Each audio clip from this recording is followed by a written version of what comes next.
A gdyby tak połączyć studiowanie z nurkowaniem? Na ten pomysł padli ludzie z Uniwersytetu Maltańskiego i stworzyli kierunek wyższych studiów nurkowych. Brzmi niesamowicie, dlatego do odcinka zaprosiłem uczestnika takiego kierunku, czyli Arkadiusza Srebnika, który opowie nam, jak to jest studiować pod wodą. Wywiad ten nagrywałem podczas konferencji Baltic Tech 2022, dlatego w tle możecie usłyszeć uczestników tejże konferencji. Zostawcie suba, dajcie lajka i zapraszam Was do wysłuchania odcinka. Podcast z podwody. Rozmowy o nurkowaniu, sprzęcie i eventach nurkowych. Kieruj się pod wodę.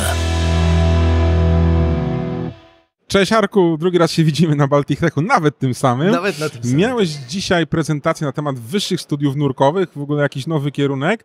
Pierwsze słyszę o studiach nurkowych, słyszę o studiach graficznych, informatycznych, a tu jest studia nurkowe i jeszcze jesteś chyba studentem tych studiów. Opowiedz mi coś na tym projekcie. No jest to coś, co jest całkowicie nowe. Nigdy nie został stworzony na świecie, w ogóle nie było takiego projektu. Było dużo projektów szkół, które zahaczają o takie rzeczy, aczkolwiek studiów jako studia nie było nigdy stworzonych. Stworzono to z inicjatywy DAN-u. Profesor Maroni chciał stworzyć takie studia, więc stworzyli swoją szkołę, która we współpracy z Instytutem Turystycznym na Malcie, czyli studiami, jedną uczelnią na Malcie, kompletnie od podstaw stworzyła program, który się nazywa Zarządzanie bezpieczeństwem w nurkowaniu. Okej, i to są studia na Malcie, ile one trwają? Trwają 3 lata, czyli 6 semestrów. Lepiej niż takie 5-letnie. No tak, no jest to pełen licencjat, więc trochę to musi potrwać. Czyli 6 semestrów. Jest to oczywiście dla wszystkich dostępne, czy w Unii Europejskiej, czy poza Unią Europejską. Prowadzone jest w języku angielskim i żeby się dostać, też trzeba przedstawić certyfikat języka angielskiego, przynajmniej na poziomie B2. Bądź zdać właśnie w procesie rekrutacji, jak ktoś nie ma samego certyfikatu, to może zdać jak na ITS-ie, już na dzień dobry, przy wstępie.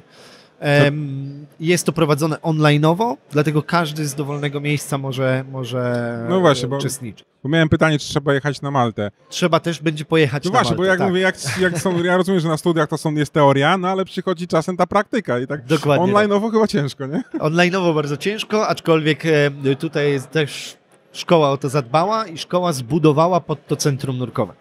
Czyli nie tylko stworzenie samego teoretycznego kursu, ale też dodatkowo zbudowali pod to centrum nurkowe bardzo małe, takie do 10 osób, plus jest tam sala wykładowa, plus jest całe laboratorium, w których można przeprowadzać wszystkie danowskie eksperymenty do pewnego oczywiście stopnia i cała praktyka z tych wszystkich przedmiotów odbywa się tam, łącznie z nurkowaniem i ze wszystkimi innymi rzeczami. Okej, bo teraz mam takie pytanko, bo kończąc studia, mówisz, że to będą studia licencjackie, ale czy na takie studia może iść osoba, która totalnie nie nurkowała i ona zostanie fajnym nurkiem, czy jednak trzeba jakieś spełnić wymagania nurkowe, żeby dostać się na studia? No mówisz o języku angielskim, a co z tym nurkiem, nie? No właśnie, trzeba być nurkiem, tak? Trzeba być nurkiem. Wstępne wymaganie jest w tej chwili, żeby być nurkiem poziomu rescue, tak? Lub odpowiednim, to nie musi być w PADI, może być w czymkolwiek innym, ale to musi być na poziomie rescue i minimum 30 nurkowań zalogowanych. Bo później tak naprawdę całe przedmioty opierają się też o wyszkolenie nurków aż do poziomu instruktora. Powiedz mi, co po takich studiach ja uzyskam? Czy ja uzyskuję jakieś, nie wiem, certyfikaty, patenty nurkowe, czy tylko licencja? Co ja będę potrafił? No właśnie. Część przedmiotów jest tak naprawdę bazowana na kursach i tym wszystkim, co uczy Dan w swoich kursach, w swoich dodatkowych rzeczach. Część jest typowo akademicka z ITS-u, a część jest oparta na programach nurkowych PADI. Więc tak naprawdę za wszystkie programy, które są typowo programami, czy to DAN-u, czy to PADI, czy właśnie z ITS-u, są certyfikaty oczywiście na koniec, czyli wyszkolenie nurka od poziomu rescue do poziomu instruktora jest też jak najbardziej certyfikowane, a później Oprócz samego licencjatu wszystkie inne te certyfikaty też będą się pojawiały. No. Czyli mogę być, nie wiem, instruktorem nurkowania, możesz, tak. Technikiem jakimś medycznym. Tak, mamy co można robić faktycznie po tych studiach, no to można zostać dyrektorem nurkowania, można zostać menadżerem centrum nurkowego, instruktorem nurkowania, no bo też trzeba zrobić to jako część szkoły, oficerem bezpieczeństwa w nurkowaniu, można prowadzić prace naukowe podczas nurkowania i w nurkowaniu związane z nurkowaniem, można być operatorem komór hiperbarycznych, bo też częścią samych studiów jest właśnie obsługa komór hiperbarycznych, można być gazblenderem w centrum nurkowym i medykiem technicznym w nurkowaniu. Tak naprawdę bardzo szerokie możliwości daje ukończenie tych studiów. Jak najbardziej. To są w ogóle najszersze możliwości.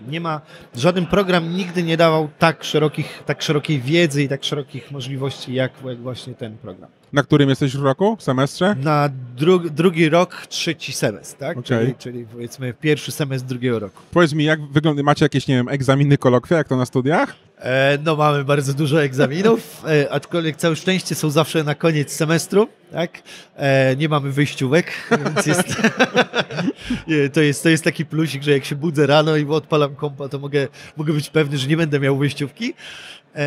Tak, ale są i egzaminy teoretyczne i egzaminy praktyczne. I jakie takie przykładowe, ciekawe egzaminy praktyczne byś mógł powiedzieć? Ciekawe egzaminy praktyczne. Na przykład robiliśmy pełnego Dopplera pod wodą, bo Dan ma możliwości do tego, żeby zrobić badanie doplerowskie pod wodą.